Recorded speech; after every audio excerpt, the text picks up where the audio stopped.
നമസ്കാരം. മണിച്ചപ്പിൻ്റെ പുത്തൻ എപ്പിസോഡിലേക്ക് എല്ലാ പ്രേക്ഷകർക്കും ഒരിക്കൽ കൂടി സ്വാഗതം. ഇന്ന് ഞാൻ നിങ്ങളുടെ മുമ്പിൽ മണിച്ചപ്പിലൂടെ കൊണ്ടുവരുന്നത് ഒരു പുതിയ ടോപ്പിക്കാണ്. സാമ്പത്തികമായ അച്ചടക്കം, ഫാമിലി ഫിനാൻഷ്യൽ പ്ലാനിങ്. ഏവർക്കും ഇല്ലാത്തൊരു കാര്യമാണിത്. നമുക്ക് ശരാശരി വരുമാനമാണെന്നിരിക്കെ നമുക്ക് നീക്കിയിരിപ്പുണ്ടാക്കാൻ സാധിക്കുന്നില്ല എന്ന് ഏവരും പറയുന്നൊരു പരാതിയാണ്. ഇതിന് ചില കാര്യങ്ങൾ നാം ശ്രദ്ധിച്ചാൽ മതി. ചില ചിട്ടകൾ പിന്തുടരുക, കൃത്യമായ നിക്ഷേപ പദ്ധതികൾ അറിയുക. ഇതിനെ ഒന്ന് അറിഞ്ഞിരുന്നാൽ നമുക്ക് ഒരു പരിധിവരെ നിക്ഷേപം അല്ലെങ്കിൽ നീക്കിയിരിപ്പ് ഉണ്ടാക്കാൻ സാധിക്കും. നമുക്ക് അവയൊന്ന് നോക്കാമല്ലേ.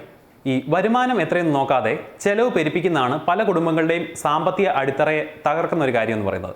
ഹോട്ടൽ, ഭക്ഷണം, സിനിമ, ട്രിപ്പ്, ഷോപ്പിംഗ് എന്നിവയാണ് ഈ ചെലവിൻ്റെ മുഖ്യമായ വഴികൾ. ചെലവെന്ന് ഉണ്ടാകുന്നത് തന്നെ രണ്ട് രീതിയിലാണ്. അതായത് ആവശ്യത്തിനുള്ള ചിലവുകൊണ്ട് അനാവശ്യത്തിനുള്ള ചിലവുകൊണ്ട്. ഈ ആവശ്യത്തിനുള്ള ചിലവ് ഏത്, അനാവശ്യമെന്ന് നമ്മൾ തിരിച്ചറിയേണ്ടതാണ് പ്രധാന കാര്യം. ഒരു ശരാശരി കുടുംബത്തിൻ്റെ ചിലവെടുത്ത് നോക്കിയാൽ അനാവശ്യ ചിലവുകളുടെ കണക്കാവും ഒരുപക്ഷെ കൂടുതൽ നിൽക്കുക. കാരണം ആവശ്യത്തിനുള്ള ചിലവെന്ന് പറയുന്നത് എപ്പോഴും പരിമിതമാണ്, അനാവശ്യം എപ്പോഴും പരിമിതികൾ ഇല്ലാത്തതാണ്. സിനിമയും ഷോപ്പിങ്ങും ഒക്കെ നമുക്ക് ഒഴിച്ചുകൂടാൻ പറ്റാത്ത കാര്യമാണെങ്കിലും അതിൻ്റെ തോത് കുറയ്ക്കുന്നത് ഏറെ ഗുണം ചെയ്യും എന്ന് ഓർമ്മിച്ചോളട്ടെ. ഇത്തരത്തിൽ 1-2 മാസം ചെയ്ത ശേഷം പഴയ കണക്കുകൾ ഒന്ന് എടുത്തു നോക്കുകയാണെങ്കിൽ ആവശ്യവും നമ്മുടെ അത്യാഗ്രഹവും തമ്മിലുള്ള ചെലവിൻ്റെ അന്തരം വളരെ പെട്ടെന്ന് നമുക്ക് മനസ്സിലാക്കാൻ സാധിക്കും. അതായത് പെട്ടെന്ന് ചെലവ് കുറച്ച് സമ്പത്ത് പെരുപ്പിക്കാവുന്ന ഒരു മിഥ്യാധാരണയാണ്. അത് വേണ്ട, അത് ഗുണം ചെയ്യത്തില്ല, ദോഷം മാത്രമേ ചെയ്യത്തുള്ളൂ. ഈ സാമ്പത്തികമായ പ്ലാനിങ്ങിന് ആദ്യം വേണ്ട കാര്യമെന്ന് പറയുന്നത് കുടുംബാംഗങ്ങൾ തമ്മിലുള്ള ഒരു ഐക്യമാണ്, ഒരു ഒത്തൊരുമയാണ്. അതായത് ഒരാൾ അറിയാതെ മറ്റൊരാൾ പണം ചെലവഴിക്കാതിരിക്കുക. സാമ്പത്തികമായ അച്ചടക്കം തുടർച്ചയായിരിക്കണമെങ്കിൽ ഈ ഫാമിലി ഫിനാൻഷ്യൽ പ്ലാനിങ് കൃത്യമായി നടപ്പാക്കണം. ഇത് എല്ലാവരും അംഗീകരിക്കാനും അത് പിന്തുടരാനും ശ്രമിക്കുകയും കൂടെ വേണം. ഒരു കുടുംബത്തെ സംബന്ധിച്ചിടത്തോളം ഷോപ്പിംഗ് ആണ് ഏറ്റവും കൂടുതൽ പണം ചെലവഴിക്കുന്ന ഒരു മാർഗ്ഗം എന്ന് പറയുന്നത്. കണ്ണിൽ കാണുന്നതൊക്കെ അപ്പോഴത്തെ സന്തോഷത്തിന് വേണ്ടി മാത്രം വാങ്ങിക്കൂട്ടിയ ശേഷം പിന്നീട് ആവശ്യം വരുമ്പോൾ നമ്മൾ പൈസ ഇല്ല എന്ന് പറഞ്ഞുകൊണ്ട് കയ്യും കാലും വിട്ട് അടിക്കുന്നതാണ് മിക്ക വീടുകളിലും നമ്മൾ കാണുന്ന കാഴ്ച. ഇതിൻ്റെ പേരിൽ നമ്മൾ ടെൻഷനും കലഹവും വേറെയാണ്. ഷോപ്പിങ്ങിന് പോകും മുമ്പ് ആദ്യം വീട്ടിൽ ഇരുന്ന് തന്നെ ഒരു പട്ടിക തയ്യാറാക്കുക, ആവശ്യമില്ലാത്തവ ഒഴിവാക്കുക. ഇത് പണം ലാഭിക്കാൻ ഏറെ സഹായിക്കുന്ന ഒരു കാര്യമാണ്. ഇത് പതിവാക്കിയാൽ നാം പോലും അറിയാതെ നമ്മുടെ ഇന്ന് പണം ചോരുന്ന പ്രവണത ഒരു പരിധിവരെ നമുക്ക് ഒഴിവാക്കാം. അടുത്താണ് കടമെന്ന് പറയുന്നത്. കടം വാങ്ങുന്നതും കൊടുക്കുന്നതും അത്ര നല്ല കാര്യമല്ല. ഇത് കുടുംബ ബഡ്ജറ്റിൻ്റെ താളം തെറ്റിക്കുന്ന ഒരു കാര്യമാണ്. കടം വാങ്ങിയ ശേഷം ഒറ്റത്തവണയായി കൊടുത്തു തീർക്കാൻ ശ്രമിക്കുന്ന വ്യഗ്രതയാണ് ഏവരെയും കുരുക്കിൽപ്പെടുത്തുന്ന ഒന്നെന്ന് പറയുന്നത്. അതുകൊണ്ട് തന്നെ ആണ് ബാങ്കുകൾ പോലും തവണകളായി പണം അടയ്ക്കാനുള്ള അവസരം നൽകുന്നത്. അടുത്തതായി അറിയേണ്ട കാര്യമാണ് സേവിങ്സ് എന്നത്. സേവിങ്സ് അക്കൗണ്ടിനെ പറ്റിയും അറിയണം. സേവിങ്സ് അക്കൗണ്ട് എന്നത് ഭൂരിഭാഗം ആളുകളും ആശ്രയിക്കുന്ന ഒരു മണിച്ചപ്പാണ്. പേരിൽ സേവിങ്സ് എന്നുണ്ടെങ്കിലും ഇത് പേരിൽ മാത്രമാണെന്നുള്ളതും മിക്കപ്പോഴും നാം പണം ചെലവാക്കുന്നതും ഈ അക്കൗണ്ടിൽ നിന്നാണ് എന്നുള്ള സത്യം നിങ്ങൾ മനസ്സിലാക്കുക. വീട്ടിലെ പ്രായമുള്ള ആളുകൾക്ക് വേണ്ടി ഒരു തുക മാറ്റിവെക്കുന്നത് മുതൽ ചെലവിനും ഇതിനു പുറമെ ദീർഘകാല നിക്ഷേപം എന്ന വണ്ണം നീക്കിവെക്കുന്ന തുകയുമാണ് യഥാർത്ഥത്തിൽ നമുക്ക് സേവിങ്സ് എന്ന് പറയാൻ സാധിക്കുന്നത്. റെക്കറിംഗ് ഡെപ്പോസിറ്റ്, ഈ ടൈം ഡെപ്പോസിറ്റ്, പിന്നെ മാസം തോറും വരുമാനം ലഭിക്കാനുള്ള monthly income account, public provident fund account എന്നിങ്ങനെ വിവിധ സ്കീമുകൾ ഈ പോസ്റ്റ് ഓഫീസിലും മറ്റ് ബാങ്കുകളിലുമായി ഉണ്ട്. ഇത് മികച്ച നിക്ഷേപത്തിന് വേണ്ടി നമുക്ക് പ്രയോജനപ്പെടുത്താം. KSFE പോലെ വളരെയധികം വിശ്വസിക്കാവുന്ന സ്ഥാപനങ്ങൾ നടത്തുന്ന ചിട്ടി പദ്ധതികളും നല്ല ഒരു കാര്യമാണ്. മാസങ്ങളോളം ചെറുതുക നിക്ഷേപിച്ച് സമ്പാദ്യം വർദ്ധിപ്പിക്കുന്ന ചിട്ടിയുണ്ട്. മറ്റ് പല ഗുണങ്ങളുമുണ്ട്. പലിശ ലഭിക്കുന്ന ചിട്ടികളുമുണ്ട്. ഇത് നമ്മുടെ സാമ്പത്തിക നീക്കിയിരിപ്പോൾ വർദ്ധിപ്പിക്കുന്നതിന് സഹായിക്കും. ഓഹരിയിൽ പണം നിക്ഷേപിക്കുന്നത് വളരെ നല്ലതാണ്. പക്ഷേ കൃത്യമായി അത് പഠിച്ചിട്ട് മാത്രമേ ഓഹരിയിൽ പണം നിക്ഷേപിക്കാവൂ. ബാങ്ക് നിക്ഷേപങ്ങൾ എപ്പോഴും സുരക്ഷിതമായ ഒരു കാര്യമാണ്. സ്വകാര്യ ബാങ്കുകളെക്കാൾ സർക്കാർ മേൽനോട്ടത്തിലുള്ള ബാങ്കുകളാണ് ഏറ്റവും അധികം നമുക്ക് ഗുണം ചെയ്യുക. 5 വർഷവും അതിലധികവും ദീർഘകാലാവധിയുള്ള നിക്ഷേപ പദ്ധതികളും മറ്റും ഏറെ ഗുണം ചെയ്യുന്ന ഒന്നാണ്. 80C നിയമപ്രകാരം ഇവയ്ക്ക് ഇളവ്, അതായത് നികുതി ഇളവ് ലഭിക്കും എന്ന കാര്യവും നമ്മൾ മറക്കണ്ട. നിക്ഷേപിക്കുന്ന പണത്തിന് സുരക്ഷ ഉറപ്പു തരാൻ സാധിക്കുന്ന ഒന്നാണ് ബാങ്ക് നിക്ഷേപങ്ങൾ എന്ന് പറയുന്നത്.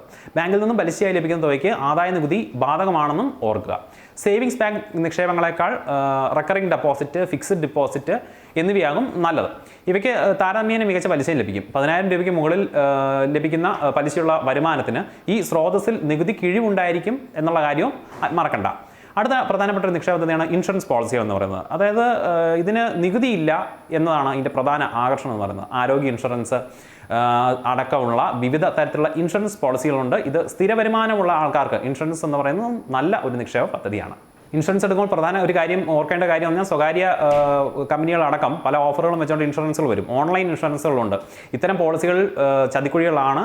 അതിൽ വീണ് നമ്മുടെ പണം നഷ്ടപ്പെടാതെ നിങ്ങൾ നോക്കുക. അടുത്താണ് സുകന്യ സമൃദ്ധി യോജന എന്നൊരു സ്കീം. ഇവർ അറിഞ്ഞിരിക്കേണ്ട ഒരു നിക്ഷേപ പദ്ധതിയാണിത്. ഇത് പെൺമക്കൾ ഉള്ളവർ ഒരു സാമ്പത്തിക വർഷത്തിൽ 1.5 ലക്ഷം രൂപ വരെ നിക്ഷേപം നടത്താവുന്ന ഈ പദ്ധതിക്ക് ATC പ്രകാരം ആദായ നികുതിയിൽ ഇളവ് ലഭിക്കുമെന്ന കാര്യം മറക്കരുത്. ഇപ്പം കുഞ്ഞുങ്ങൾക്ക്, അതായത് പ്രത്യേകിച്ച് പെൺകുട്ടികൾക്ക് 10 വയസ്സിൽ താഴെ പ്രായമുള്ളപ്പോൾ മുതലാണ് ഇത് തുടങ്ങാൻ പറ്റിയ സമയമെന്ന് വിദഗ്ധർ പറയുന്നത്. ഇത് വളരെ മികച്ചൊരു നിക്ഷേപ പദ്ധതിയാണ്. 21 വർഷമാണ് ഇതിൻ്റെ കാലാവധി. എന്നിരുന്നാലും കുട്ടിക്ക് 18 വയസ്സ് പൂർത്തിയാകുകയും അല്ലെങ്കിൽ വിവാഹമൊക്കെ ആകുകയും ചെയ്യുന്ന സമയത്ത് ഈ അക്കൗണ്ട് ക്ലോസ് ചെയ്ത് പണം തിരികെ എടുക്കാൻ സാധിക്കും. നിലവിൽ ഈ പദ്ധതിക്ക് 8.1% വാർഷിക പലിശ നിരക്ക് എന്ന കാര്യം ആരും മറക്കണ്ട. അടുത്താണ് സീനിയർ സിറ്റിസൺ സേവിങ്സ് സ്കീം. അതൊരു മറക്കരുതാത്ത ഒന്നാണ്. ഇതിൻ്റെ കാലാവധി 5 വർഷമാണെങ്കിലും ഇത് വീണ്ടും നീട്ടാവുന്ന ഒന്നാണ്. അതായത് ഇപ്പോൾ 55 വയസ്സ് കഴിഞ്ഞ ഒരാൾക്ക് തങ്ങളുടെ പെൻഷൻ ആനുകൂല്യങ്ങൾ നിക്ഷേപിക്കാൻ സാധിക്കുന്ന ഒരു സ്കീമാണ്. ഈ നിക്ഷേപത്തിന് 8.3% പലിശ ലഭിക്കുന്നതിനാൽ മറ്റ് നിക്ഷേപ പദ്ധതികളേക്കാൾ ഏറെ മികച്ചതാണ്. മാത്രമല്ല കുടുംബത്തിലെ മറ്റ് അംഗങ്ങൾക്കും ഇത് പ്രയോജനം ചെയ്യുന്ന ഒന്നാണ് എന്നുകൂടി ഓർക്കുക. അടുത്ത പ്രധാന ജോലിയുള്ള ആൾക്കാരൊക്കെ ഓർക്കേണ്ട ഒരു കാര്യമാണ് പബ്ലിക് പ്രൊവിഡൻറ്റ് ഫണ്ട്. എല്ലാവർക്കും അറിയാമല്ലോ അല്ലേ? ഇത് നിക്ഷേപത്തിൻ്റെ കാര്യത്തിൽ വളരെ സുരക്ഷിതമായ ഒന്നാണെന്ന് വിദഗ്ധർ ചൂണ്ടിക്കാട്ടുന്ന ഒന്നാണ്. പബ്ലിക് പ്രൊവിഡൻറ്റ് ഫണ്ട് സ്കീമിൽ ഈ 1.5 ലക്ഷം രൂപ വരെയുള്ള നിക്ഷേപങ്ങൾക്ക് നികുതി ഇളവ് ലഭിക്കുമെന്നും 3 മാസം കൂടുമ്പോൾ പലിശ നിരക്ക് പുനർനിർണ്ണയം ചെയ്യാവുന്ന ഈ PPF നിക്ഷേപങ്ങൾ ജനുവരി മുതൽ മാർച്ച് വരെ 3 മാസ കാലാവധിക്ക് 7.6% വാർഷിക പലിശ നിരക്ക് ലഭിക്കുന്നുവെന്നുള്ളതും മറക്കണ്ട. അടുത്താണ് പോസ്റ്റ് ഓഫീസുകളിലും ബാങ്കുകളിലും തുടങ്ങാവുന്ന പബ്ലിക് പ്രൊവിഡൻറ്റ് ഫണ്ട് അക്കൗണ്ടിൽ പ്രതിവർഷം കുറഞ്ഞത് 500 രൂപയും കൂടിയത് 1.5 ലക്ഷം രൂപയും നിക്ഷേപിക്കാൻ സാധിക്കും. ഏകദേശം 15 വർഷമാണ് നിക്ഷേപ കാലാവധിയെങ്കിലും 5 വർഷം കൂടുമ്പോൾ വീണ്ടും സ്കീം പുതുക്കാനും സാധിക്കും എന്നുള്ള കാര്യം ഓർക്കുക. അടുത്താണ് ഓഹരി നിക്ഷേപം. ഓഹരി നിക്ഷേപം എന്ന് പറഞ്ഞാൽ ഏവരും അറിഞ്ഞിരിക്കേണ്ട ഒന്നാണ്. സാധാരണ ഒരു കമ്പനിക്ക് 2 തരത്തിലുള്ള ഓഹരികളാണുള്ളത്. Preference ഓഹരിയുണ്ട്, equity ഓഹരികളുണ്ട്. ഈ പ്രിഫറൻസ് ഓഹരി ഉടമകൾക്ക് നിശ്ചിതമായ നിരക്കിൽ ഓഹരി ലഭിക്കും. അതായത് ഈ കമ്പനി ഏതെങ്കിലും രീതിയിൽ പൊളിഞ്ഞു പോയെന്ന് പറഞ്ഞാൽ ഇവർക്ക് തുക തിരികെ ലഭിക്കും എന്നൊരു കാര്യം ഓർക്കുക. അഥവാ ഇനി കമ്പനികൾക്ക് നഷ്ടത്തിലാണ് ഓടേണ്ടി വരുന്നതെങ്കിൽ കൂടി ലാഭം ലഭിക്കുന്ന സമയത്ത് മുൻ വർഷത്തിന് ചേർത്ത് ഈ ലാഭം തിരിച്ചു നൽകുന്ന പരിപാടിയും പ്രിഫറൻസ് ഷെയറിലുണ്ട്. ഇത് ഏവരും അറിഞ്ഞിരിക്കേണ്ട ഒരു കാര്യമാണ്. അപ്പോൾ നമ്മൾ ഇന്ന് പറഞ്ഞ കാര്യങ്ങളെന്ന് പറയുന്നത് സാമ്പത്തിക ഭദ്രതയെക്കുറിച്ചാണ്. ഇനിയും സാമ്പത്തിക ഭദ്രത ഒരു കുടുംബത്തിന് കൈവരിക്കാനുള്ള പ്രധാന കാര്യങ്ങൾ ഇനിയും ഒട്ടേറെയുണ്ട്. വ്യത്യസ്തമായ മ്യൂച്വൽ ഫണ്ടുകൾ അടക്കമുള്ള കാര്യങ്ങൾ നിക്ഷേപിക്കുന്നത് എങ്ങനെ, അവയിലൂടെ എങ്ങനെ പണം കണ്ടെത്താം, എങ്ങനെ നഷ്ടം വരാതിരിക്കാം തുടങ്ങിയ കാര്യങ്ങൾ വരും മണിച്ചപ്പുകൾ നിങ്ങളെ തേടിയെത്തും. അപ്പോൾ മണിച്ചപ്പിനെ പറ്റി ഒന്നും കൂടെ പറയാം. പണവുമായി ബന്ധപ്പെട്ട എന്തും മണിച്ചപ്പിലെ വാർത്തയാണ്. അത്തരം ഒരു വാർത്ത നിങ്ങൾക്ക് തരാനുണ്ടെങ്കിൽ താഴെ കാണുന്ന മെയിൽ ഐ ഡിയിൽ ഞങ്ങൾക്ക് അയച്ചു തരിക. മണിച്ചപ്പിലൂടെ അത് ഞങ്ങൾ ലോകത്തെ അറിയിക്കുന്നതായിരിക്കും. അടുത്ത എപ്പിസോഡിൽ കാണുന്നവരെ ബൈ.